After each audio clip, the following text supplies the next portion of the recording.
ठीक है ना। तो सवाल पढ़ लिया आप लोगों ने। सवाल में क्या बोल रहा है, सवाल में क्या बोल रहा है बेटा, सवाल में कह रहा है कि एक पॉइंट ए है, एक पॉइंट यहाँ पे बी है। पॉइंट ए पे मास रखा है 2 kg का, पॉइंट बी मास रखा है 5 kg का। ठीक है, सेंटर ऑफ मास को अप्लाई कर रहे हैं सवालों में अलग अलग में। ठीक है, एक मास है 2 kg का, एक मास है 5 kg का, एक रखा है ए पॉइंट पे, एक रखा है बी पॉइंट पे। कहता है कि अपन ने मास ए को शिफ्ट करा 5 मीटर, हमने मास ए को शिफ्ट करा 5 मीटर। तो बताएं how much distance centre of mass will shift. Obvious ही बात है बच्चे, आप एक बार सोचो कि यहाँ पे एक मास रखा है ना, और एक मास यहाँ रखा है। अभी सेंटर ऑफ मास की कोई पोजीशन होगी, सिर्फ है ना भाई। अरे भाई सबने पढ़ा है ना सेंटर ऑफ मास, देख ली वीडियो जो पेंडिंग था। हाँ, तो कोई पोजीशन होगी इसके सेंटर ऑफ मास की। अभी खिसकाओ, आगे लेके आओ ऑब्जेक्ट को। अगर दोनों को आगे लेके आए, अगर दोनों को आगे लेके आए तो सेंटर ऑफ मास जहां था वहीं का वहीं रहेगा। सेंटर ऑफ मास जहां था वहां का वहीं रहेगा, समझे ना, समझे समझे। अगर मासेस इक्वल है तो, अगर मासेस इक्वल है तो, अगर मासेस अलग अलग है, मान लीजिए आप इसको आगे लेके आए, तो सेंटर ऑफ मास की पोजीशन भी क्या होगी, शिफ्ट होगी। ऑब्वियस सी बात है यार, उन दोनों के भार का बीच का हिस्सा तो शिफ्ट होगा ना। जब मास शिफ्ट होगा तो सेंटर ऑफ मास की पोजीशन क्या है, बैठना है यहाँ पे, 3 बच्चे बैठे हैं, कोविड पढ़ाई है हमारे यहाँ पे, शर्मा क्यों रहा है ना। तो देखिए अब सेंटर ऑफ मास की पोजीशन, बेटा जी वाई एक्सिस पे 0 0 है, वाई एक्सिस पे क्या है 0 है। तो मेरे को अगर सेंटर ऑफ मास की पोजीशन निकालनी है एक्स सीओ है, तो वो क्या आएगा, सबको पता ही है ना, m1 x1 plus m2 x2 divided bye कितना बच्चे, m1 प्लस m2। इतना सेंटर ऑफ मास हम लोग पढ़ चुके हैं क्लास 11th में ही, आपके पहले के 2 लेक्चर्स के अंदर में। ठीक है ना। तो अभी क्या कहते हैं, यहाँ पे 2 into 2 plus 5 into 20 divided by कितना बच्चे, 2 प्लस 5, तो 4 प्लस 100 है ना, अपॉन में कितना 7, तो कितना है बेटा ये, तो आंसर क्या आएगा इसका, कुछ सॉल्व करो। 14 पॉइंट समथिंग है बेटा, चलो ठीक है छोड़ देते हैं ऐसे, ठीक है ना। कितना शिफ्ट हुआ, अब क्या करा अपन ने, हमने कहा कि सेंटर ऑफ मास की new position x centre of mass dash, मतलब कि सेंटर ऑफ मास की न्यू पोजीशन। बेटा अगर सीट खाली पड़ी आके बैठ सकते हैं आप, 3 चेयर खाली पड़ी, जो नहीं पीछे बैठना है। सेंटर ऑफ मास की न्यू पोजीशन, हमें क्या निकालना है, सेंटर ऑफ मास की न्यू पोजीशन। तो सेंटर ऑफ मास की न्यू पोजीशन क्या होगी, अभी हमने कहा कि जो मास ए है उसको शिफ्ट किया है 5 मीटर, कितना बेटा, मास ए को शिफ्ट किया अपन ने 5 मीटर। तो यार मेरे को क्या एक बात समझ में आती है कि ये जो मास ए है इसकी जो न्यू पोजीशन है वो कितनी हो जाएगी, 70। मास ए की न्यू पोजीशन की हो जाएगी 70, मास ए को शिफ्ट किया है 5 मीटर आगे। क्लियर है। तो अभी न्यू सेंटर ऑफ मास निकालना है, तो new m1 x1 dash plus m2 x2 dash divide by कितना बच्चे, m1 प्लस m2। अभी मुझे बताओ एक बात, अब न्यू पोजीशन कितनी आ गई, तो क्या देंगे, मास कितना है 2 इंटू 7 प्लस, वो तो सेम ही है बेटा, वो सेम ही है, कितना हो गया 5 इंटू 20 अपॉन में कितना 2 प्लस 7। अरे बात समझ में आ रही सबको, m1 x sorry 2 plus 5, 2 plus 5 तो 114 बाय 7। अब वो कहता है shifting in centre of mass, क्या कहता है बेटा, shifting in centre of mass, shifting of centre of मास। ठीक है ना। तो आप बोल सकते हैं कितना होगा, 114 बाई 7 माइनस 104 बाई 7, तो 10 बाई 7। क्या है ये, अभी ये है आम जिंदगी। ठीक है, अभी हम अपनाएंगे मेंटोस जिंदगी, क्या बात है, समझ चुके हैं आप लोग। इस जिंदगी के बहुत टाइप होते हैं, एक मेंटोस होती है और एक आम होती है। देखिए अभी मुझे पता है कि एक्स सेंटर ऑफ मास होता है m1 x1 m2 x2 divided by m1 plus m2, ये मुझे पता है कि ऐसा होता है। तो मैं यहां से एक बात जान सकता हूं कि मैं इसी को बोल सकता हूं, मैं इसी को बोल सकता हूं कि delta X O M, delta मतलब change in centre of mass, delta मतलब change in centre of mass is equals to m1 delta x1 m2 delta x2 divided by m1 plus m2। तो मैं आपको बता दूं ये आपके लिए बन चुका है एक नया फॉर्मूला। क्या बन चुका है बेटा? एक नया फॉर्मूला। क्या दिख पा रहा है आपको? ये है, दिख पा रहा है? वैसे मुझे लग रहा है कि दिख नहीं पा रहा होगा, पर दिख रहा होगा ना, ठीक है। तो अगर मैं इसको अप्लाई कर दूं बेटा, अगर मैं इसको कर दूं अप्लाई, तो डेल्टा एक्स सी ओम डायरेक्ट, कितना मास है m1 2, चेंज कितना है m1 में 5, कितना मास है m2 5, चेंज कितना आया? वो जहां था वहीं का वहीं है, डिवाइडेड बाय, क्या ये 10/7 मिल गया आपको? क्या ये आपको 10/7 मिल गया? तो मेरे को अभी बात समझ में आ जाएगी कि मैं एक नया फॉर्मूला याद कर लूंगा कि change in centre of mass is equals to m1 delta x1 m2 delta x2 divided by m1 plus m2। Clear है बच्चों? पक्का? कोई दिक्कत की बात नहीं है। अगेन यहां पे देखेंगे, सब बच्चे यहां पे देखेंगे। अब जैसे मैंने बात करी इसके लिए, अभी मैंने यहां पे लिखवाया बेटा कि डेल्टा एक्स ओ एम, है ना, डेल्टा एक्स ओ एम। देखो इसकी पोजीशन क्या थी ओरिजिनली, इसकी क्या थी 4.5। मैं सेम तरीके से कर सकता हूं कि ये चल रहा है 2 मीटर पर सेकंड पे, ये भी चल रहा है 2 मीटर पर सेकंड पे, तो 3 सेकंड के बाद ये आ जाएगा 6 मीटर आगे, तो इसकी पोजीशन क्या आ जाएगी 60, ये आ जाएगा 6 मीटर इस तरफ, इसकी कोई पोजीशन आ जाएगी, दोनों को ऐड कर लेंगे, सॉल्व कर लेंगे, आंसर आ जाएगा। ठीक है ना? पर फिर से मैं कहूंगा वो है आम जिंदगी। मतलब आप ये कर सकते हैं कि आप 3 सेकंड के बाद ब्लॉक की न्यू पोजीशन फाइंड कर सकते हैं। कैसे? क्या आपको पता है कि 3 सेकंड के बाद अगर ये ब्लॉक 2 मीटर पर सेकंड से मूव कर रहा है, तो 3 सेकंड के बाद ये ब्लॉक आ जाएगा 6 पॉइंट पे, पोजीशन पे, तो 6 आगे आ जाएगा ना, तो पोजीशन क्या बन जाएगी 60। तो मेरे पास दो तरीके हैं कि मैं पहले निकाल लूं भैया कि ओरिजिनल सेंटर ऑफ मास क्या था, m1 x1 m2 x2। अरे समझ में आ रही है बात? m1 x1 m2 x2 divide by m1 plus m2। फिर मैं कहूंगा भैया जो न्यू सेंटर ऑफ मास की पोजीशन है वो क्या होगी, है ना बेटा, वो क्या होगी, है ना बेटा, सही है। तो हम क्या करेंगे बच्चे उसमें, फिर हम बोलेंगे भैया ये आ गया किस पॉइंट पे 6 0, ये 6 इस तरफ आ गया, तो 0 0 यहाँ पे था, 4.5 से 6 यहाँ पर आया, 4.5 से 6 यहाँ पर आया, 4.5 से 6 यहाँ पर आया, तो -1.5, -1.5। अरे नहीं समझे, 6 इस तरफ आ गए ना, 4.5 पे था, 6 इस तरफ आ गए, तो -1.5। तो फिर क्या करोगे, सेंटर ऑफ मास फिर से निकाल लो, फिर दोनों को माइनस करोगे, तो चेक करोगे कि कितना आया शिफ्टिंग इन सेंटर ऑफ मास। अरे समझ में आ रहा है कि मैं करूं पूरा? समझ में आ रहा है ना? क्योंकि मैं वैसे नहीं करने वाला सवाल को, मैं तरीका और अपनाऊंगा। ठीक है?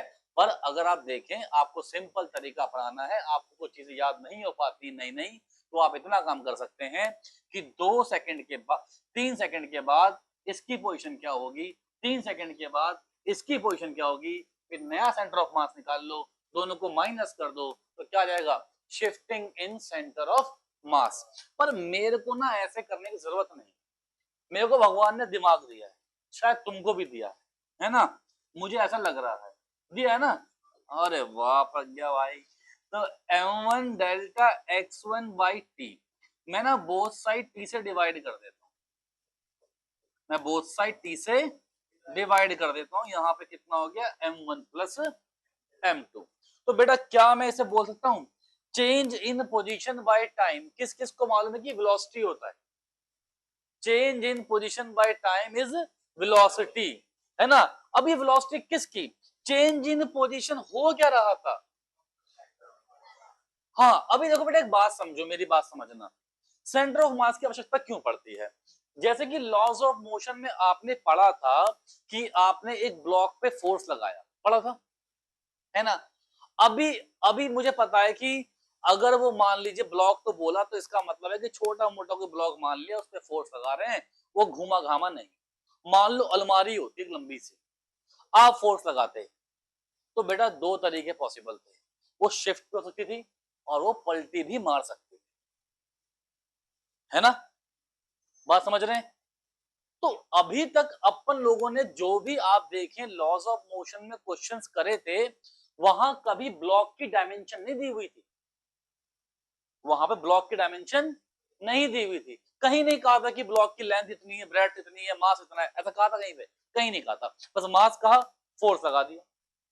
अभी समस्या क्या है, अगर एक बड़ा ऑब्जेक्ट है, उसकी लेंथ भी है, और अगर आप उस पर फोर्स कहीं यहां वहां लगा दो, तो क्या पता वो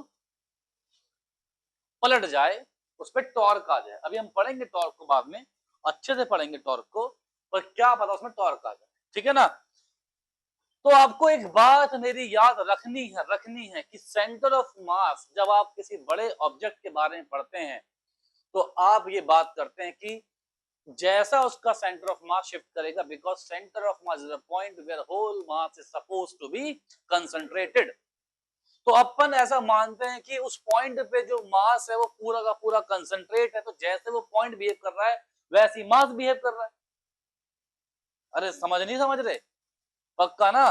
तो इसीलिए हमको इनके बारे में पढ़ना पड़ता है। तो डेल्टा एक्स सी और M by T is velocity of centre of mass, centre of mass की वेलोसिटी, सेंटर ऑफ मास की वेलोसिटी। बेटा जी वो क्या हो जाएगा, बेटा जी हो जाएगा m1v1, क्या बेटा, पहले की वेलोसिटी, प्लस m2v2 दूसरे की वेलोसिटी, डिवाइडेड बाय कितना बच्चे, m1 प्लस m2। अब मैं क्या करूंगा, टाइम से मैंने अगर सेंटर ऑफ मास की वेलोसिटी को मल्टीप्लाई कर दिया तो हम बोलेंगे भैया सेंटर ऑफ मास इतना शिफ्ट हो गया।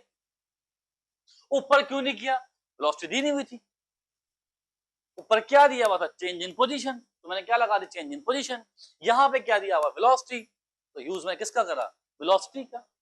अरे मेरी बात पल्ले पड़ रही है तुम्हारी, पक्की बात पल्ले पड़ रही है, सेंटर ऑफ मास से बहुत खेल रहा हूं मैं। तेरा नाम क्या है, आदित्य नाम है, ठीक है। देखिए इसके बाद अभी m1v1 मास कितना है 4 kg और वेलोसिटी कितनी है 2, इसका मास कितना है 4 kg, वेलोसिटी कितनी है -2, वेलोसिटी कितनी है -2 वेलोसिटी है। हेलो, हाँ बच्चे, हाँ बेटा, हाँ बेटा बोलो।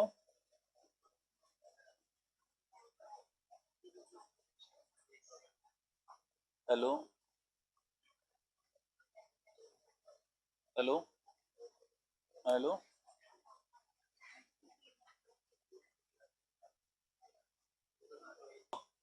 तो मेरे को ना ये बात समझ में आ गई ना कि जो वेलोसिटी है सेंटर ऑफ मास कितनी है 0, तो शिफ्ट कितना हुआ होगा centre of mass, centre of mass की वेलोसिटी, क्या कर रहा हूं डेल्टा की लगा दी मैंने, सेंटर ऑफ मास की वेलोसिटी इनटू टाइम, तो 0 इनटू टाइम कितना आ गया 0, तो सेंटर ऑफ मास शिफ्ट नहीं होगा, जहां था वहां का वहीं रहेगा। वैसे भी तो देखो कॉमन सेंस की बात है, 4 kg मास है, 4 kg मास है, इक्वल स्पीड से पास लेके आ रहे हो, तो सेंटर ऑफ मास शिफ्ट नहीं होगा। लिखे सब बच्चे फटाफट से, हमने यहाँ पे ये देख लिया कि जो शिफ्टिंग है सेंटर ऑफ मास में वो 0 है, तो इसका मतलब जो कोऑर्डिनेट पहले थे वही निकाल लो। अब आप -1.5 माइनस कुछ मत करो, जो पहले थे वही निकाल लो, जीरो वाले। ठीक है, समझे? कोई दिक्कत की बात तो नहीं है ना? पक्का? तो क्या हो जाएंगे सेंटर ऑफ मास? वही सबको आता ही है, m1x1 plus m2x2 divided by m1 plus m2, वही आएगा। ठीक है, सेंटर ऑफ मास के पॉइंट ऑफ सेम आ गए। इसका मतलब अगर आपने इन मासेस को वेलोसिटी भी दी तो सेंटर ऑफ मास पे कोई फर्क नहीं पड़ा, वो जहां पे था वहीं का वहीं पे रहा। समझे? चलिए अभी मैं करता हूं, बस सवाल को पढ़ना था आपने अच्छे से एक बार, है ना, सोचना था कुछ। देखो पढ़ के ऐसा होता है ना, थोड़ा दिमाग में बात, सवाल बैठता है। सीधे ही मैं लिख दूंगा तो थोड़ा दिमाग में सवाल नहीं बैठेगा। मेरे को पता है जब मैं कहूंगा कि सवाल ट्राई करो आपसे नहीं होगा, बहुत चांसेस हैं, क्योंकि मैं रिपीट तो करूंगा नहीं, सवाल तो सिखाऊंगा नए टाइप का। पर मैं चाहता हूं कि आप सवाल को एक बार पढ़ें, उस पर दिमाग चलाएं, दिमाग कुछ चलेगा, आंसर तो आएगा नहीं, बस सवाल तुम्हें याद हो जाएगा, सवाल तुम्हें याद हो जाएगा सवाल क्या था, और ज्यादा अच्छा ज्यादा बेहतर समझ में आएगा। ठीक है ना? अभी देखो मैंने कहा कि मान लीजिए, अभी ना मैं कुछ बातें पहले बोलूंगा आपसे, ये जो मैं अब लिख रहा हूं ये इसके लिए की पॉइंट है, इसका सॉल्यूशन नहीं है, ये कॉन्सेप्ट है। क्या बेटा? कॉन्सेप्ट है, ये कॉन्सेप्ट लिख रहा हूं यहाँ पे, ये आपको याद होना चाहिए, ये आपके नोट्स में होना चाहिए कॉन्सेप्ट। ठीक है, कॉन्सेप्ट क्या है? मैंने अभी आपसे कहा कि velocity of centre of mass, velocity of center of mass is m1 v1 vector plus m2 v2 vector divided by कितना बच्चे? m1 plus m2। ठीक है, ठीक है ना? अभी मेरे को पता है कि ऐसे ही अगर मैं निकालना चाहूं एक्सेलरेशन, तो acceleration of centre of mass is m1 a1 plus m2 a2। मतलब कभी एग्जाम में ऐसा हो सकता है कि आपको एक्सप्रेशन दे दे मास ए के लिए और मास बी के लिए, पूछे कि सेंटर ऑफ मास की क्या एक्सप्रेशन आएगी, तो ऐसा निकाल लेंगे। ठीक है, अभी मेरे को इतना पता है, अगर कोई एक्सटर्नल फोर्स नहीं होता, अगर कोई एक्सटर्नल फोर्स नहीं होता तो मोमेंटम कंजर्व रहता है। ये बात मैं आपको बता दूं, पहले सॉल्यूशन बाद में लिखूंगा, पहले इसको आप लिखेंगे, वो नोट करेंगे सवाल से पहले, इसको लिख लेना अच्छे से। मैं कहता हूं if F external is zero, if F external is zero, तो मैं ये बोल सकता हूं कि जो एक्सेलरेशन है वो क्या हो जाएगी? जीरो। अगर acceleration of centre of mass zero है तो इसके तात्पर्य दो होंगे, या तो किसी वेलोसिटी से अगर सेंटर ऑफ मास चल रहा होगा तो वो उसकी हो जाएगी कांस्टेंट। क्या हो जाएगी बेटा? If it is in motion, if it is in motion, अगर ऑब्जेक्ट मोशन में होगा तो उसका सेंटर ऑफ मास की वेलोसिटी कांस्टेंट होगी। अगर ऑब्जेक्ट मोशन में होगा तो उसके सेंटर ऑफ मास की वेलोसिटी कांस्टेंट होगी। अगर वो रेस्ट पे होगा, if it is in motion, तो वेलोसिटी क्या थी? कांस्टेंट रहेगी। अगर अगर अगर रेस्ट पे है तो वेलोसिटी ऑफ सेंटर ऑफ मास भी क्या रहेगी? जीरो ही रहेगी। अगर कोई एक्सटर्नल फोर्स यहाँ पे काम नहीं कर रहा, if there is no external force, तो आप समझ गए, एक्सटर्नल फोर्स जब काम नहीं कर रहा तो इसका मतलब उस पार्टिकल का, उस बॉडी का सेंटर ऑफ मास नहीं हिल रहा, वो सेंटर ऑफ मास का वही वैसे का वैसे ही है। अगर उस सेंटर ऑफ मास की वेलोसिटी कुछ v थी तो बाद में भी कितनी है? v ही है। अगर जीरो थी तो बाद में भी क्या है? जीरो है। अगर वेलोसिटी में कोई चेंज नहीं आ रहा, कोई चेंज मास में तो है ही नहीं, अगर वेलोसिटी में कोई चेंज नहीं आ रहा तो इसका मतलब मोमेंटम क्या है? कंजर्व। मोमेंटम क्या है बेटा? कंजर्व। ठीक है तो इट इंप्लाइज, ये ब्रैकेट क्या इंप्लाई करता है कि मोमेंटम क्या रहेगा? कंजर्व रहेगा, कंजर्व रहेगा। अगर मोमेंटम कंजर्व है, अगर मोमेंटम कंजर्व है तो आप ये बात कर सकते हैं कि एक्सेलरेशन क्या है, जीरो। अगर जीरो है तो वेलोसिटी पे जैसी होगी वैसी की वैसी पहले से रहेगी। अगर मोशन में होगी तो मोशन में रहेगी, अगर अगर ऑब्जेक्ट रेस्ट पे है तो वो रेस्ट पे ही रहेगा। ठीक है बेटा, क्या आपको ये बात समझ में आ गई? पक्की बात समझ में आ गई है, कोई दिक्कत की बात तो नहीं है। अभी मैं यहां से बोलूंगा कि अब ये एक बॉम्ब था जिसको प्रोजेक्ट किया गया यहां से। ये सब आप मुझसे पक्का पूछेंगे जब भी जीवन में आप सीरियस होके पीवाईक्यू करना स्टार्ट करेंगे, आप ये सवाल मुझसे पक्का पूछेंगे। एक भी क्वेश्चन मैंने अभी तक सेंटर ऑफ मास का अपने आप से बना के या ऑथर क्वेश्चन नहीं करा। मैंने सिर्फ वही क्वेश्चन करे हैं अभी तक जो सब के सब एंट्रेंस एग्जाम के आपके पीवाईक्यू। मैंने कुछ भी तामझाम फालतू का नहीं किया।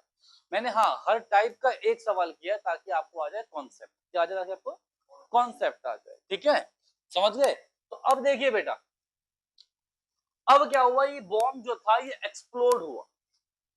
ये बॉम्ब क्या हुआ? एक्सप्लोड हुआ। A bomb is projected from the ground at a horizontal range if the bomb explode mid air. कहीं बॉम्ब बीच में फट गया। अब जब बॉम्ब बीच में फटा होगा, सोचना अगर बॉम्ब नहीं फटता, अगर बॉम्ब नहीं फटता तो वो जब यहां पहुंचता तो उसके बीच में ही सेंटर ऑफ मास होता।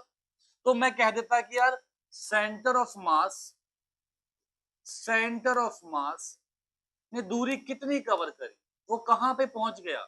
रेंज के पास पहुंच गया। अगर बम नहीं फटा तो एक बॉल मान लो मैंने ऐसे फेंकी और वो बॉल यहां पहुंच गई, यहां पहुंच गई, तो अब यहां से यहां पे क्या है उसका? सेंटर ऑफ मास। तो सेंटर ऑफ मास कहां पे? उसका रेंज पे। कहां पे? रेंज पे। अब मैंने कहा ये बॉम्ब था और अरे फट गया बीच में। अब जो फोर्स था वो कैसा फोर्स था? इंटरनल फोर्स था। कैसा फोर्स था? जब बॉम्ब एक्सप्लोड हुआ तो फोर्स कैसा था? इंटरनल। उस पर कोई एक्सटर्नल फोर्स नहीं आया, कोई एक्सटर्नल फोर्स नहीं। जब उस पर कोई एक्सटर्नल फोर्स नहीं आया तो मोमेंटम क्या रहा? कंजर्व रहा। तो जहां पे उसे पहले पहुंचना था बाद में भी तो कहां पहुंचेगा? वही पहुंचेगा। जो वेलोसिटी होगी सेंटर ऑफ मास की सेम ही तो रहेगी। Velocity of centre of mass same ही तो रहेगी। भाई जब बॉम्ब जब फटा, समझे नहीं? समझे नहीं तुम लोग? यहां पे कुछ सेंटर ऑफ मास था, बॉम्ब नहीं फटा, सेंटर ऑफ मास था। यहां से यहां पहुंचा तो कुछ टाइम पे पहुंचा होगा और कोई सेंटर ऑफ मास की वेलोसिटी रही होगी, पक्का रही होगी, कोई दिक्कत की बात तो नहीं है। अब अगर बम फट गया तो फोर्स कैसा था? इंटरनल। मोमेंटम में चेंज कब आएगा? वेलोसिटी में चेंज कब आएगा? जब कैसा फोर्स होगा? एक्सटर्नल। भाई मैंने क्या कहा, वेलोसिटी क्या रहेगी? अगर मोशन में तो कांस्टेंट रहेगी, रेस्ट में तो जीरो रहेगी। मतलब वेलोसिटी में कोई चेंज नहीं आएगा अगर फोर्सेस कैसे हैं? इंटरनल फोर्सेस है तो। हेलो, हाँ तो अगर फोर्सेस कैसे हैं? इंटरनल है तो। ठीक है ना? तो जितनी वेलोसिटी सेंटर ऑफ मास की पहले होगी उतनी ही वेलोसिटी सेंटर ऑफ मास की बाद में भी तो होगी। तो इसका मतलब ये हुआ कि जितना डिस्टेंस सेंटर ऑफ मास ने पहले कवर करा होगा उतना ही बाद में कवर करा होगा। तो यहाँ पे भी जो सेंटर ऑफ मास की रेंज है वो किसके इक्वल आ जाएगी? जो उसकी ओरिजिनल रेंज थी उसी के इक्वल आ जाएगी। ठीक है ना? क्लियर? अब बॉम्ब में जो रेंज, हाँ तो जो भी इसकी रेंज होती है वो इस रेंज बन जाएगी। ठीक है ना? ठीक है सब बच्चे, देखिए बेटा, अभी यहाँ पे हमको समझ में आ गया कि जो रेंज है, जो रेंज पहले थी वही रेंज अब रहेगी, रेंज में कोई चेंज नहीं आएगा। अभी यहाँ बात करते हैं। अब ये समझ सकते हैं कि एक जैसे प्लैंक है, यहाँ पे आप एक समझ सकते हैं कहानी भी। देखो जैसे कि मान लीजिए, मतलब शादी के बाद लोग गए नैनीताल। कहाँ गए? यहाँ बैठ गई बीवी, यहाँ बैठ गया पति। ठीक है, बैठ गए। अभी नाव वाले भैया ने इनको कॉर्नर पे लाके छोड़ दिया। ठीक है ना? थोड़ा यहाँ मान लेते हैं, कॉर्नर में लाके छोड़ दिया। उन्होंने बोला या छोड़ो, बल्कि एक काम करते हैं, नाव वाले भैया ने ये यहाँ बैठे थे, नाव वाले भैया ने कहा कि ठीक है कोने तक ले आया हूँ, अब आप लोग घर जाओ अपने अपने, ऐसा बोला। ठीक है, उन्होंने तो पकड़ा इसको, जैसे उन्होंने इसको पकड़ा तो अब क्या आ रहा है, एक एक्सटर्नल फोर्स आ रहा है। क्या आ रहा है, सिस्टम से बाहर चले जाए ना वो, अब क्या आ रहा है, एक्सटर्नल फोर्स, तो वो तो ऊपर शिफ्ट हो गए, क्यों चले गए। अब ये दो लोग यहाँ बैठे हुए हैं, पैसे इन्होंने दे दिए कि भैया चलो भैया जी आप कोने तक ले आए हो, अब तुम चले जाएंगे। इन्होंने कह दिया, ऐसी बातें इन्होंने कर दी। ऐसी बातें करने के बाद सुनना, ये पहले पढ़ा ना शायद, ये नहीं पढ़ा पहले हमने, अच्छा देखो अब क्या हुआ। ऐसी बातें करने के बाद लेडीज फर्स्ट, आंटी उठी, नहीं भाभी जी उठी, और भाभी जी ने कहा मैं जाऊंगी इस कोने। जब वो चली इस कोने तक, बोर्ड शिफ्ट हो गई पीछे। ऐसे ही होता है, ऐसे ही होता है, ऐसा ही होता है। या तो आप कभी नाव में गए नहीं हो, गए हैं तो भैया जी ने ऐसे पकड़ लिया होगा, बाहर से हटे या रस्सी बांध दी होगी, तब तुम चढ़े होंगे। कभी कभी ऐसा हो कि अगर उन रस्सी नहीं बांधी, छोड़ चले गए अपने यहाँ से, क्योंकि भाई क्या पता आंटी ने भैंस क्यों बचा तुमसे, कर देते हैं बेटे बेटे मैया ऐसे फोटो खींचो, ऐसे फोटो खींचो, ठीक है ना, तो भैया तंग हो गए चले गए। अब अब जब ये आगे चली, भाभी जी आगे चली, बोट आ गई पीछे। जिंदगी में कई भाभी कॉर्नर में नहीं पहुंच पाएंगे, फिर गुस्सा करके बोलेंगी तुम क्या बैठे हो, उठते क्यों नहीं, तुम भी चलो। वो भी चला, बोट आ गई और पीछे।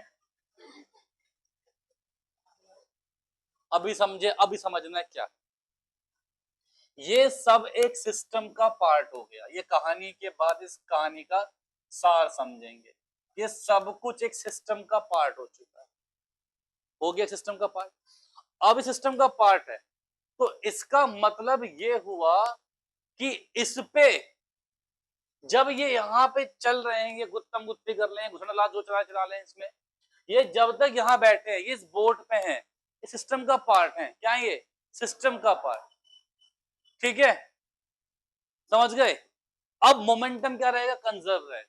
मोमेंटम क्या रहेगा, कंजर्व रहेगा। अब मैं मान लेता हूं कि बोट की वेलोसिटी पहले 0 थी,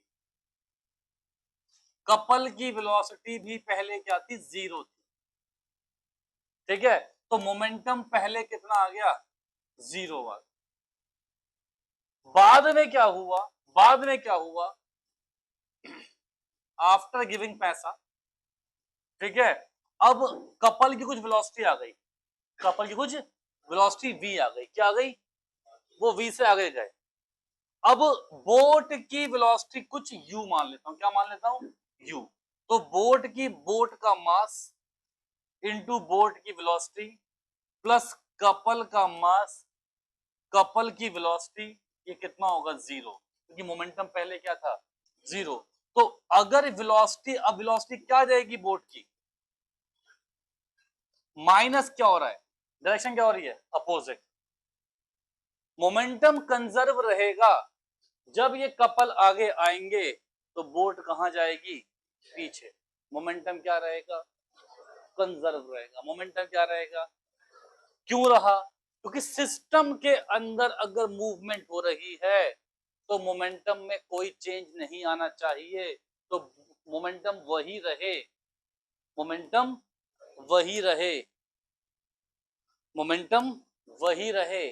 इसके लिए बोट अपनी वेलोसिटी नेगेटिव में कर देगी।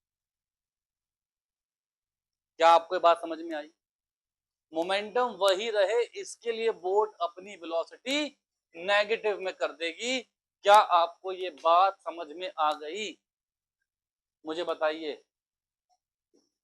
पक्का समझ में आ गई, फिर सुन लो, फिर सुन लो, फिर सुन लो। मैंने कहा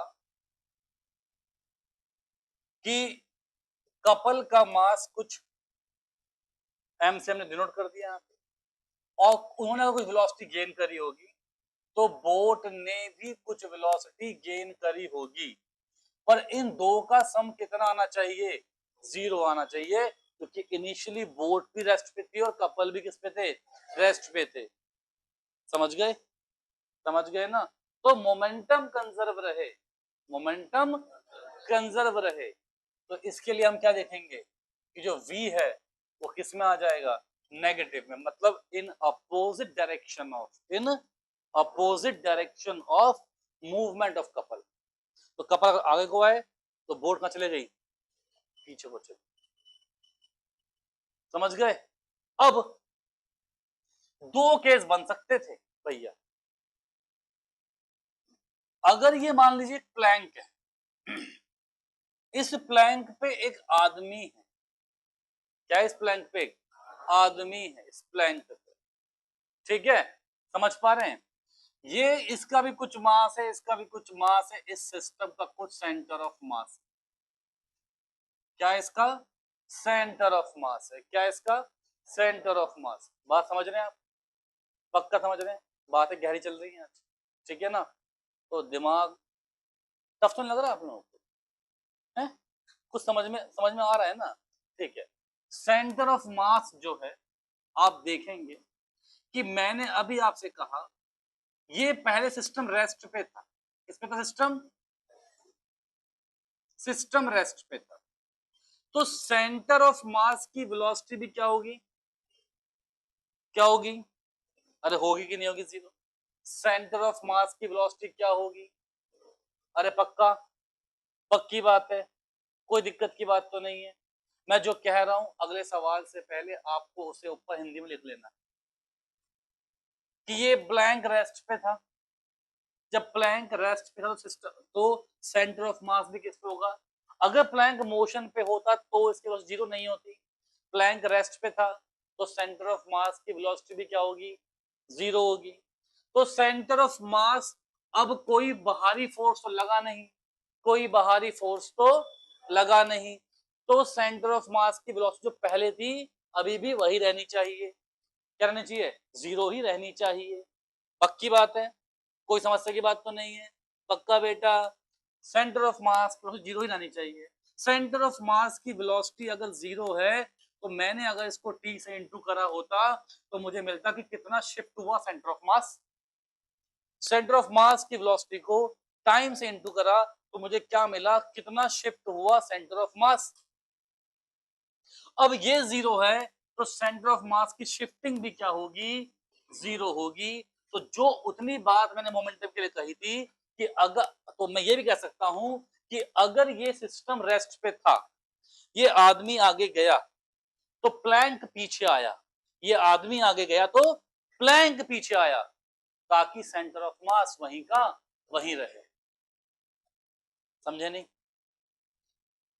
सिस्टम था रेस्ट पे, आदमी आगे गया तो प्लैंक पीछे हो गया, ताकि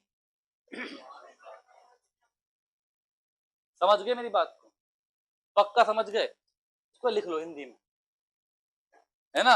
अभी तो याद हो गया, बाद में भूल जाओगे, सवाल से ऊपर लिख लो पहले। चलिए अब इस सवाल को करेंगे कैसे, है ना।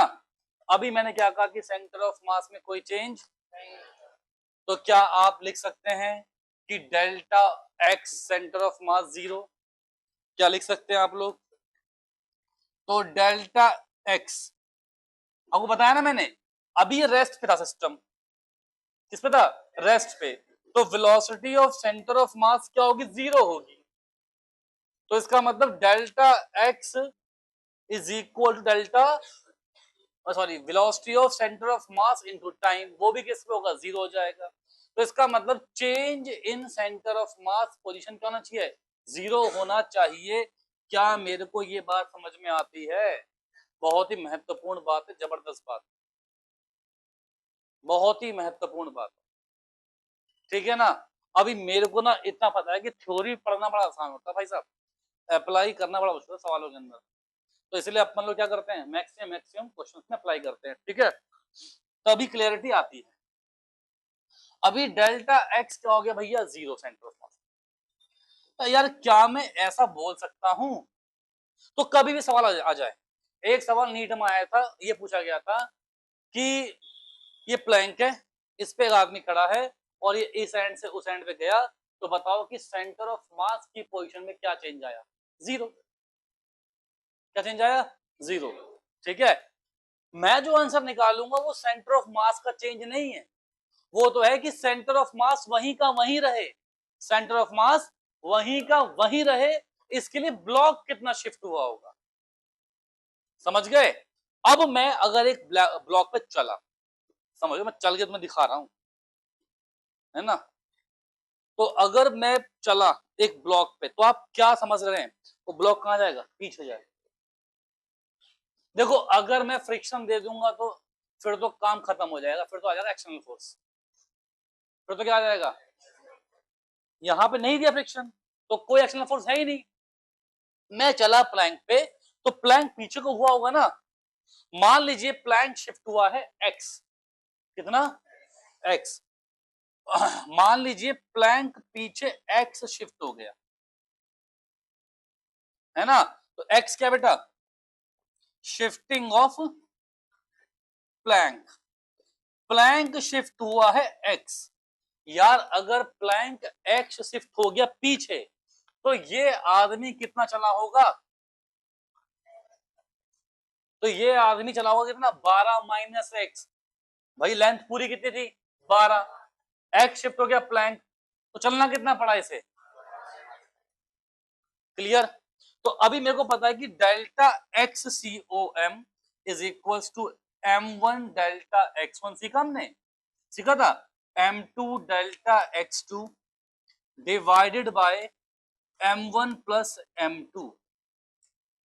अभी मैं सिखाऊंगा आपको भयंकर जुगाड़ एक, जहां पे सेकंड वन से निकाल देंगे, ठीक है ना। पहले से देखो तमीज से, तो इट इंप्लाइज कि ये क्या है? जीरो हुआ है ना, चेंज, चेंज क्या है? जीरो।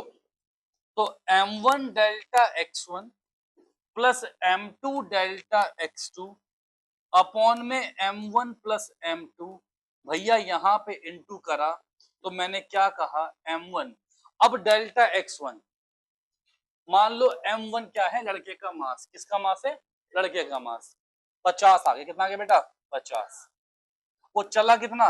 12 माइनस एक्स, शिफ्ट हुआ इतना, तो प्लैंक का मास कितना है? 70। 70, तो प्लैंक शिफ्ट कितना हुआ? एक्स शिफ्ट हुआ, पर लिखेंगे माइनस एक्स, क्यों? हाँ, डायरेक्शन क्या है? अपोजिट।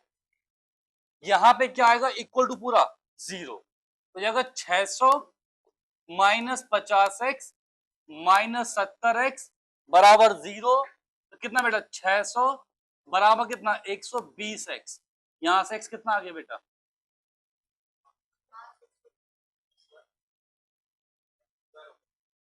एक्स स्क्वायर होगा, हाँ बेटा, 50x जमा 70x 120x स्क्वायर।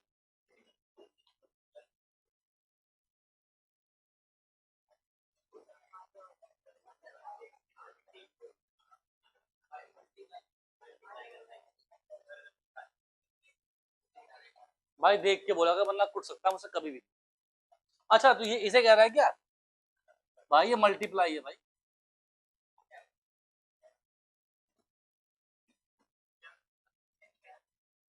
इसे कह रहा हूँ ना। हाँ तो वो भी एक्स मल्टीप्लाई है, तो कितना आ गया आपका एक्स? 5 मीटर। कितना आया एक्स? अभी मेरे को ना अगर सवाल जल्दी करना है तो मैं, ये बात कहानी पल्ले पड़ गई, अब मैं ऐसे सोचूंगा, एक और तरीका सोचने का, सोचने का एक और तरीका, और ये तरीका ऐसा है कि सवाल इतने में हो जाएगा। देखो, देखो सवाल कैसे हो जाएगा। मैंने कहा, समझना, आदमी शिफ्ट हुआ 12 मीटर,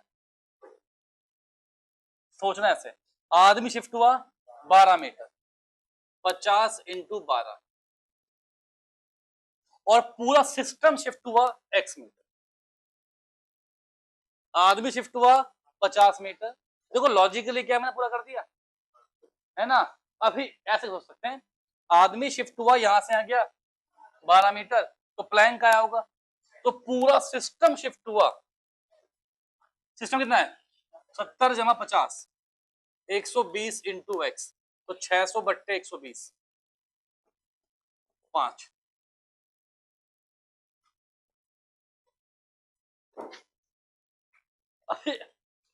देखो, हाँ सिस्टम शिफ्ट हुआ पूरा।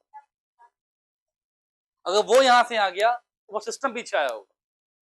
ठीक है, अभी देखो आपको ना एक बात समझ में नहीं आएगी, मैंने यहीं का पार्ट तो बोला आपसे डायरेक्ट,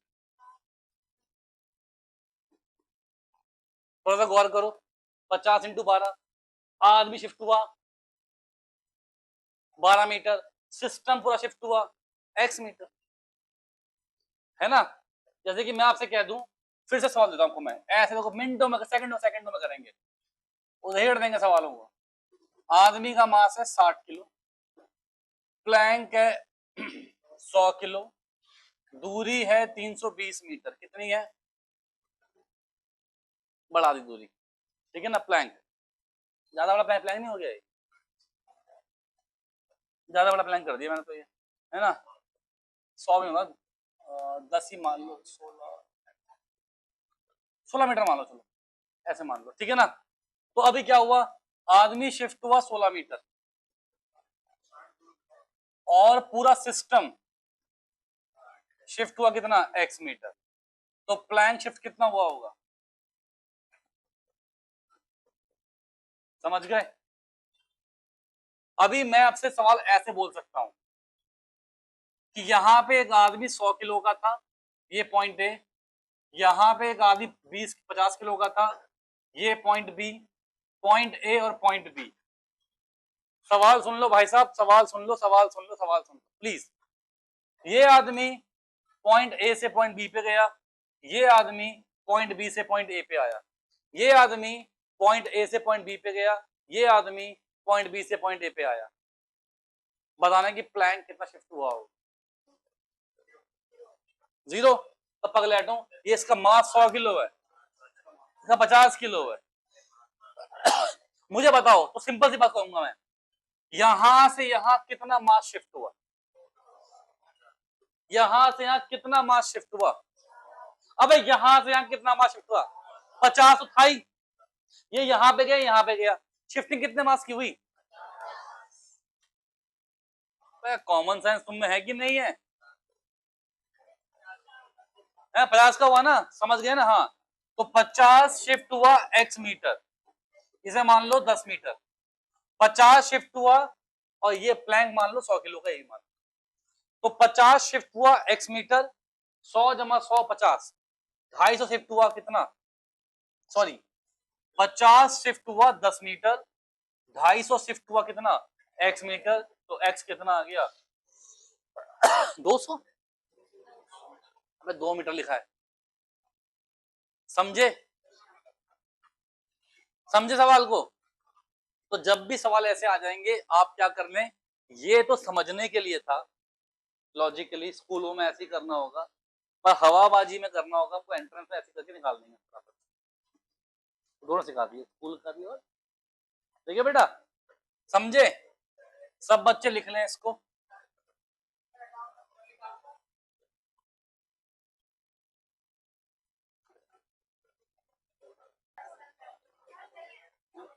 देखिए भाई साहब, तो अभी हम बात करेंगे मोमेंट ऑफ इनर्शिया।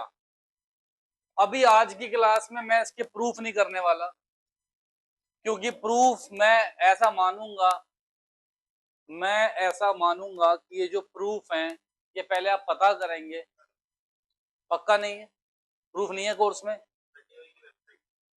चलो बहुत ही बढ़िया हो गया, फिर तो हमारे तो मजे ही आ गए जिंदगी के, मेरे को तो बहुत ही खुशी मिल गई। ठीक है, तो मानिए ये कोई एक ऐसा मास है, बात ही नहीं बिल्कुल भी, है ना। ये कोई बॉडी, कोई मास, और इसे हमको घुमाना है एक एक्सिस के अलोंग, एक एक्सिस के अलोंग, ठीक है। और यहां पे है इसके एक मास m1, यहां है मास m2, यहां है मास m3, यहाँ है मास m4, ऐसे ही n मासेस होंगे, ठीक है बेटा। और ये है एक्सिस, एक्सिस से इस मास की दूरी कैसी, परपेंडिकुलर, कैसी, परपेंडिकुलर। इसे मैं क्या मान रहा हूं, r1। फिर ये दूरी कैसी, परपेंडिकुलर, क्या मान रहा हूं, r2। फिर ये दूरी कैसी, परपेंडिकुलर, क्या मान रहा हूं, r3। हम ये भी तो बोल सकते हैं कि हमारी बॉडी भी है, ये बहुत सारे पॉइंट मासेस का कलेक्शन ही तो है ना। समझ गए बात को। तो ऐसे ही यहाँ पे मैंने माना कि ये जो कोई बॉडी थी, इसमें मैंने 4 पॉइंट मास मान लिए और मैं इस एक्सिस के अलोंग इसे घुमा रहा हूं, इस एक्सिस के अलोंग। तो इस एक्सिस से मास की दूरी कितनी है, परपेंडिकुलर, इसे हम लोग बोलते हैं r1, r2, r3, r4। Masses 1, 2, 3 masses के अकॉर्डिंग, ठीक है। अभी मेरे को समझ में आ रहा है कि मैंने इसको घुमाया ओमेगा एंगुलर वेलोसिटी से। बच्चों अच्छे से समझ लेना प्लीज, चीजें टफ होती जाएंगी, समझना अच्छे से है। यहां नहीं समझे तो कहीं नहीं समझो, ठीक है। अभी ओमेगा क्या है, इसकी एंगुलर वेलोसिटी। क्या बेटा, एंगुलर वेलोसिटी ओमेगा है। क्लियर है बात। अब समझना एक बात को, मैंने कहा कि अगर ये ओमेगा से घूम रहा है ना, तो जो v होगा, v अभी मेरे को थोड़ा सर्कुलर मोशन याद आ रहा होगा कि भाई साहब मैंने, मान लो इसे मैंने घुमाया एंगुलर वेलोसिटी ओमेगा से, यहाँ पे जो वेलोसिटी आएगी वो क्या, अगर ये r है, ये ओमेगा है, तो यहाँ वेलोसिटी कितनी थी, v equal to r omega, है ना। अभी यहाँ पे अगर दूरी में r1 मान लूं तो इसकी वेलोसिटी कितनी होगी, r1 ओमेगा। यहाँ पे दूरी में r2 मान लूं, कितनी होगी, r2 ओमेगा। तो इसका मतलब ये डिपेंड कर रहा है कि एक्सिस से कितनी दूर हो, एक्सिस से कितनी दूर हो। अनस पीछे क्यों देख रहा भाई साहब, एक्सिस से कितनी दूर हो इसमें डिपेंड करेगा कि आपकी वेलोसिटी क्या थी। पर एंगुलर वेलोसिटी सेम थी, एंगुलर वेलोसिटी पूरे कितनी है, ओमेगा। पर इसकी वेलोसिटी अलग होगी, इसकी अलग होगी, इसकी अलग, क्योंकि इनकी एक्सिस दूरी अलग अलग है। अरे बात समझ में आ रही है आपको।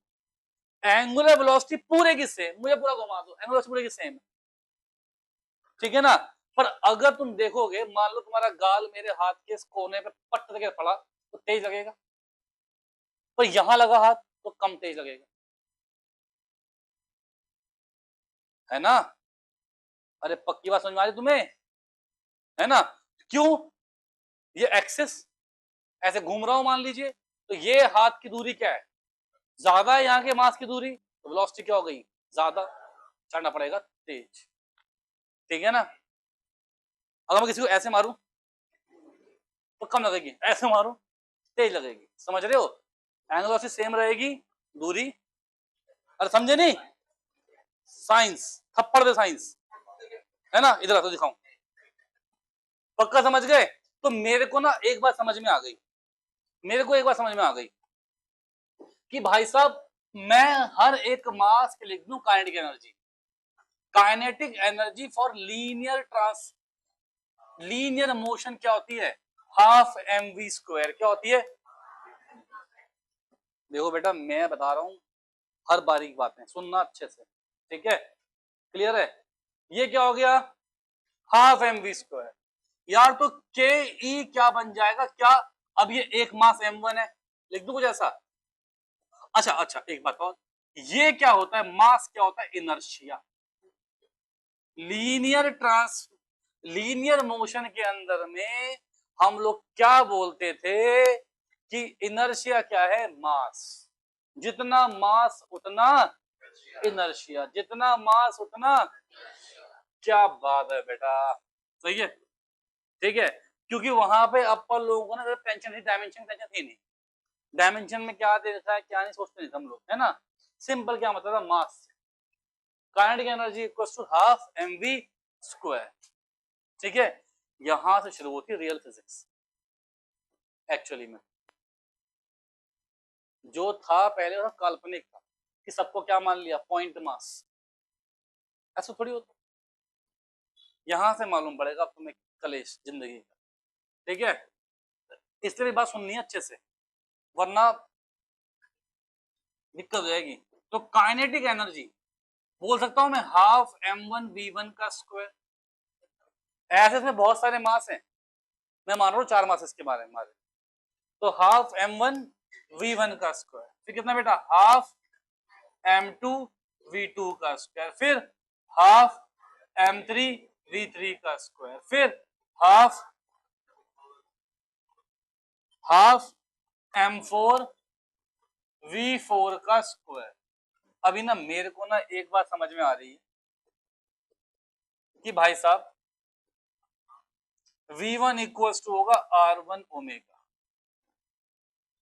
v2 इक्वल टू क्या होगा प्रज्ञा बेटा, r2 omega, v3 equal to क्या होगा प्रज्ञा, r3 omega, v4 equal to क्या होगा प्रज्ञा,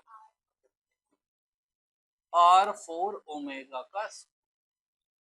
अब बच्चे हाफ और m मैंने कॉमन ले लिया, अब कितना होगा, r1 का स्क्वायर ओमेगा का स्क्वायर, r2 का स्क्वायर ओमेगा का स्क्वायर, r3 का स्क्वायर ओमेगा का स्क्वायर, r4 का स्क्वायर ओमेगा का।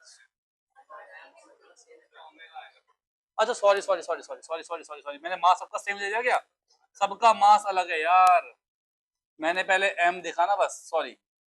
तो हाफ कितना बेटा, m1 r1 का स्क्वायर, फिर m2 r2 का स्क्वायर, फिर m3 r3 का स्क्वायर, और रुक जाओ बेटा m4 r4 का स्क्वायर इनटू में ओमेगा, सब में से ओमेगा स्क्वायर में क्या कर दिया बेटा, कॉमन ले।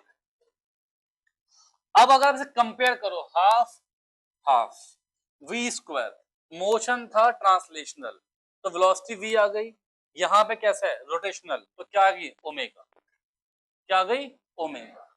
ये मास इनर्शिया था, तो यहाँ पे ये क्या है इनर्शिया, और जब इनर्शिया मल्टीप्लाई में हो r के साथ में तो बोल देते हैं मोमेंट, है ना। जैसे मास ना, मास को कहा था मैंने m1r1 मास मोमेंट, है ना। तो यहाँ पे क्या हो जाएगा, मोमेंट ऑफ, क्या बोलेंगे, मोमेंट ऑफ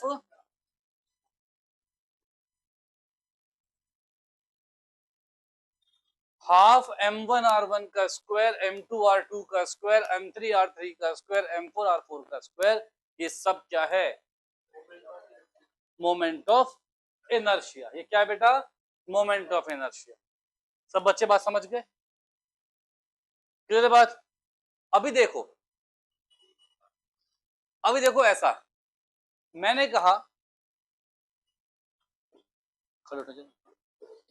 ये मेरे पास चेयर, मैंने पहले भी कहा ऐसा कुछ कि मेरे पास चेयर है ना। अगर मैं इस चेयर को ऐसे पास उठा दूं तो बड़ी प्यार से उठ जाएगी चेयर, क्योंकि जो एक्सिस है उस एक्सिस से क्या ये पास में है।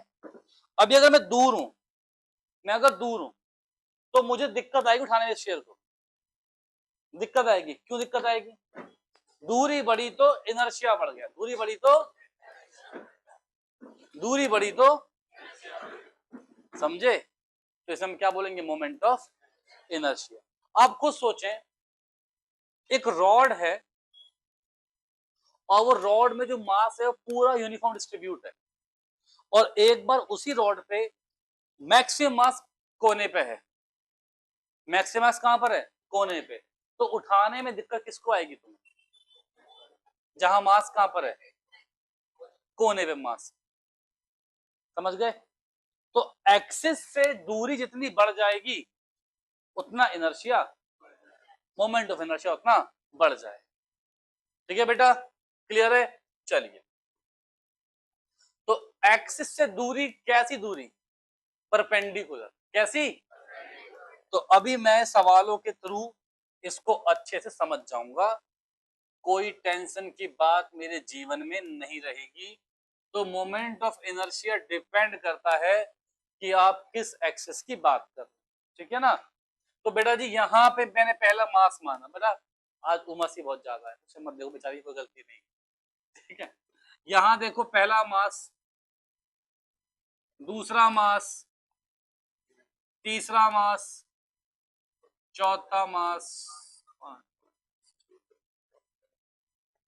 ठीक है ना। मैंने ऐसा माना कि ये 0.10 है, ये 0.2030,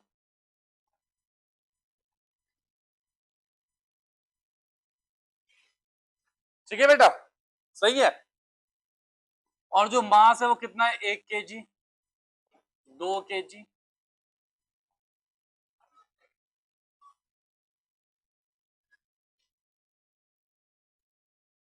ऐसा मास है। अब मैं एक बात समझूंगा, मेरे पास एक तो ये एक्स एक्सेस है और मेरे पास ये वाई एक्सेस। अगर मैं तुमसे बोलूं कि find moment of inertia, find moment of inertia along X axis, तो भाई साहब वो आएगा 0। अब वो 0 क्यों आएगा, मैंने कहा एक्सिस से मासेस की परपेंडिकुलर दूरी, एक्सिस से मासेस की दूरी कैसी, परपेंडिकुलर दूरी कैसी, तो ये तो एक्सिस पे ही है, तो एक्स एक्सिस से दूरी कितनी है इसकी, इसकी कितनी है, इसकी कितनी है,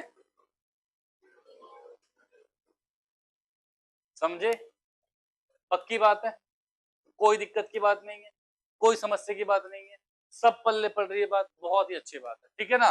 अब मैं आपसे कहूंगा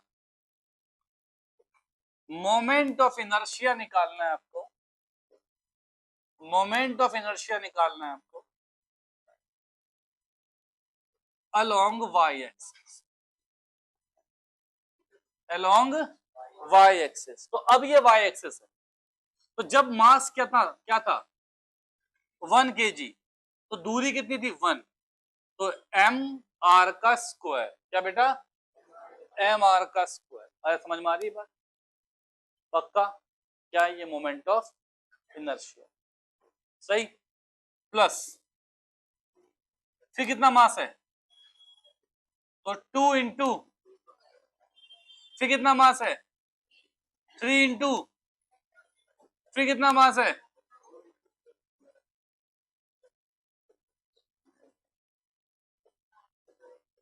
सबको बात समझ में आ गई। अब 1 का क्यूब, 2 का क्यूब, 3 का क्यूब, 4 का क्यूब, 5 का क्यूब, 6 का क्यूब। अभी ना मेरे को ना एक बात अच्छे से पता है, मुझे पता है फॉर्मूला कि 1 क्यूब 2 क्यूब से लेके n क्यूब तक का सम, आप लोग याद कर ले, जो बच्चे नीट वाले हैं, जो जेई वाले, उन्होंने पढ़ रखा हो, n का स्क्वायर इंटू n प्लस 1 का स्क्वायर बाई 4। अगर आपने भी नहीं पढ़ा है तो आप भी याद कर लो, ठीक है। इसका सम ये होता है, तो टर्म कितनी है यहाँ पे, 6 टर्म है। अरे आपका तरीका ये भी है कि आप 6 का क्यूब करें, इसका क्यूब करें, इसका क्यूब करें, सॉल्व कर लें, एक तो ये तरीका है। एक तरीका क्या है, सिंपल डायरेक्ट फॉर्मूला लगा दो, तो कितना बेटा, n का स्क्वायर, कितना बच्चे, तो कितना n का स्क्वायर, 6 का स्क्वायर, फिर n प्लस 1, फिर 7 का स्क्वायर, अपॉन में कितना 4, कर दोगे अब, तो 36 इंटू 49 बाय 4, ये 9 टाइम्स गया, कितना 441। अब मास था केजी में, आर था मीटर में, तो कितना बेटा, केजी मीटर स्क्वायर। ये क्या है, मोमेंट ऑफ इनर्शिया की एसआई यूनिट, ठीक है। सब बच्चे लिखें, नोट करें।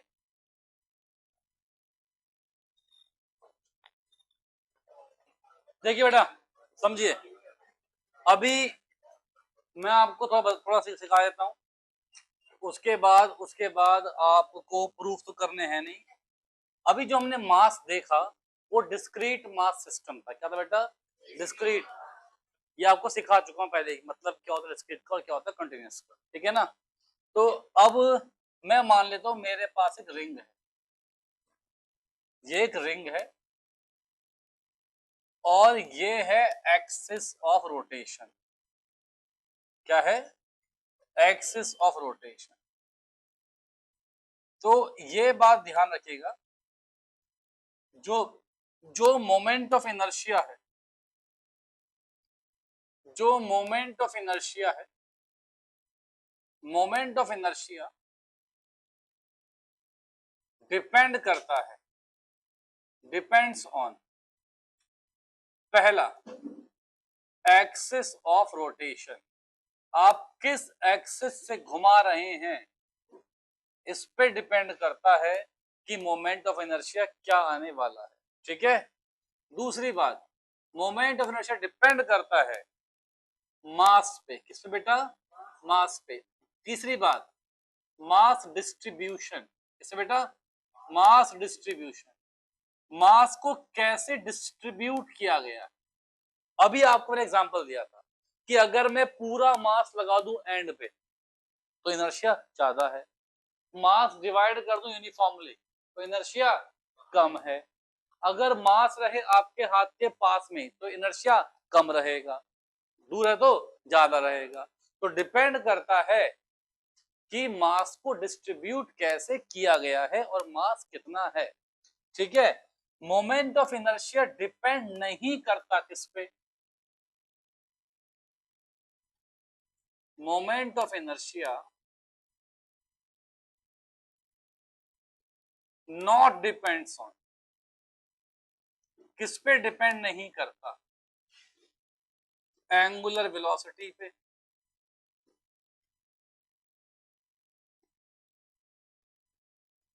फिर एंगुलर एक्सेलरेशन पे,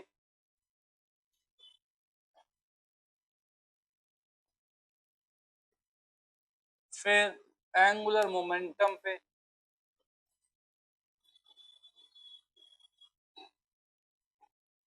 इन पे मोमेंट ऑफ इनर्शिया डिपेंड नहीं करता, ठीक है बेटा।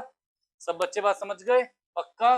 बहुत ही बढ़िया बेटा, बहुत ही बढ़िया। अभी ये रिंग है, मैंने माना कि मास कैसा है? Uniformly distributed. क्या है मास? यूनिफॉर्मली डिस्ट्रीब्यूटेड है। क्या ये रिंग? मास कैसा है? Uniformly distributed. कल मोमेंट ऑफ इनर्शिया पूरा कर दूंगा मैं टॉपिक, ठीक है। तो छुट्टी कोई बच्चा ना करे और कल भी क्लास रहेगी निदा आपकी सुबह क्या टाइम है ये?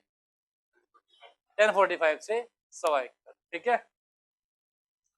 तो हाँ, तो माना अपन ने कि हमने इस कोने का एक बहुत छोटा मास पकड़ लिया, इस कोने का हमने एक बहुत ही छोटा मास पकड़ लिया, इस कोने का अपन ने, बीच में कहीं मास नहीं है, रिंग में क्या होता है मास सीधे एंड में होता है, इसका हमने एक बहुत ही छोटा मास पकड़ लिया जिसको अपन ने क्या बोला? डीएम। क्या बोला? इसका हमने एक बहुत छोटा मास पकड़ लिया, हमने क्या बोला? डीएम बोला। क्या बोला बेटा? डीएम बोला। क्लियर है? समझ रहे हैं? अगला भी मास रहेगा तो वो भी आपने बहुत छोटा मास पकड़ा और क्या माना? उसे भी डीएम। डीएम क्या? बहुत छोटा मास। फिर मैंने पकड़ा एक, फिर से छोटा सा मास पकड़ा तो इससे मैंने क्या बोला भाई साहब? अगेन क्या बोला? डीएम। अब ये कंटिन्यूअस मास है। कैसा मास है बेटा ये? अभी मेरे को ना, या तो मैं लिखूं ऐसे, अच्छा दूरी कितनी है इस मास की? यहां से एक्सिस से आर, दूरी कितनी है यहां से? आर, दूरी कितनी है यहां से? आर। तो मेरे पास अभी दो रास्ते हैं, मैं ऐसे बोल सकता हूं कि डी एम फिर आर का स्क्वायर। क्या होता है? एम आर का स्क्वायर होता है ना। क्या होता है इनर्शिया? मोमेंट ऑफ इनर्शिया क्या होता है? एम आर का स्क्वायर। और जितने भी एम आर स्क्वायर सबको ऐड कर दो, है ना। तो प्लस डी एम आर का स्क्वायर, फिर प्लस डी एम आर का स्क्वायर, फिर प्लस, अरे यार चलता रहेगा ये। कितने? इन्फिनिट मास में तोड़ देंगे इसको। डीएम बहुत छोटा मास है तो ऐसे बहुत सारे क्या हुए होंगे? टुकड़े हुए होंगे। तो ऐसे लिखने से अच्छा है कि मैं लिख दूं इंटीग्रेशन ऑफ dmr का स्क्वायर, क्योंकि जब चीजें क्या हो, कंटिन्यूअस हो, तो उनको जोड़ने का काम कौन करता है, इंटीग्रेशन। तो इंटीग्रेशन का मतलब यही तो है, ऐसे लिख लो या ऐसे लिख लो, कोई दिक्कत की बात थोड़ी है। अब ये जो r का स्क्वायर, ये तो कांस्टेंट है। r कांस्टेंट क्यों है, क्योंकि यहां से लेके यहां तक r सब में क्या है, फिक्स है, सब में क्या है, फिक्स है। तो क्या होगा, r का स्क्वायर कांस्टेंट आ गया बाहर। अच्छा, इस रिंग का मैंने मास मान लिया m, क्या माना, मास m, और रेडियस क्या मान लिया, r। ठीक है बेटा, तो आप क्या देखेंगे, dm sum of all masses, sum of all masses, सारे dm का सम कितना आएगा, m तो आएगा, है ना, क्लियर, समझे, सारे dm का सम कितना आएगा। अबे सारे टुकड़े जोड़ दोगे तो पूरा मास m मिल जाएगा ना, अबे सब टुकड़े तोड़ के m मास मिल जाएगा, नहीं मिल जाएगा पगलेटों, मिल जाएगा। तो ये आ गया, ठीक है। तो हमने बोला, पर ध्यान रखना है पे एक्सिस क्या है, सेंटर से परपेंडिकुलर, किस पे, प्लेन पे, किस पे, प्लेन पे, समझे नहीं। मान लो, इसका मतलब क्या हुआ, अभी तुम्हें पूरा इमेजिन हो जाएगा। मान लो ये एक डिस्क है, क्या है, एक डिस्क, अभी ये है इस बोर्ड पे लाई कर रही है, और इस पे जो परपेंडिकुलर है, इस पे जो परपेंडिकुलर है, ये क्या है, एक्सेस, क्या है ये, एक्सेस, ठीक है। तो रिंग का मोमेंट ऑफ इनर्शिया हमेशा ये नहीं होता, इस एक्सिस के लिए ये होता है, ठीक है। तो रिंग का मोमेंट ऑफ इनर्शिया, रिंग का मोमेंट ऑफ इनर्शिया क्या है, एम आर का स्क्वायर। जब जब एक्सिस क्या हो रहा है, when axis is perpendicular to plane and passes through centre, सेंटर से पास करता हुआ प्लेन के क्या हो, परपेंडिकुलर, तो उस टाइम पे जो इनर्शिया है, मोमेंट ऑफ इनर्शिया, वो कितना है, एम आर का स्क्वायर। भाई साहब 2 3 4 बार रिकॉर्डिंग देखते हुए, समझते हुए लिख लेना, ठीक है, देख लेना, एक बार सिंपल, एक बार 2x में, एक बार देखना ही मत, जहां भूल जाओ वहां देखना, ठीक है। पर मेरा ये मानना है कि ये चीजें टफ हैं, साथ साथ रिवाइज कर लिया तो बच जाओगे, वरना फंस जाओगे। लिखें सब बच्चे।